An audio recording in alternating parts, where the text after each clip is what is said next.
Secara simbolis, keris tilam upih menggambarkan kesederhanaan, keteduhan, dan kesiapan batin. Keris ini bukan sekadar senjata, tapi perlambang kehidupan yang tenang, namun tetap waspada, serta kerendahan hati yang menyimpan kekuatan dalam diam.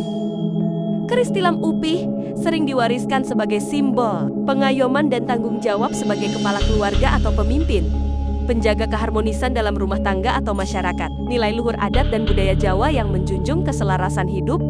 Keris tilam upih bukan hanya benda pusaka, melainkan cerminan jati diri orang Jawa. Sederhana dalam ucapan, halus dalam perbuatan, dan dalam pemikiran. Ia mengingatkan kita untuk selalu menjaga diri dan lingkungan dengan laku sabar, laku syukur, dan laku eling. Secara simbolis, keris tilam upih menggambarkan kesederhanaan, keteduhan, dan kesiapan batin. Keris ini bukan sekadar senjata, tapi perlambang kehidupan yang tenang, namun tetap waspada, serta kerendahan hati yang menyimpan kekuatan dalam diam.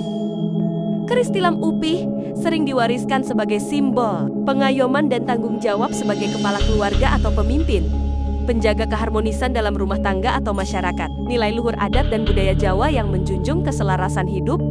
Keris tilam upih bukan hanya benda pusaka, melainkan cerminan jati diri orang Jawa. Sederhana dalam ucapan, halus dalam perbuatan, dan dalam pemikiran. Ia mengingatkan kita untuk selalu menjaga diri dan lingkungan dengan laku sabar, laku syukur, dan laku eling.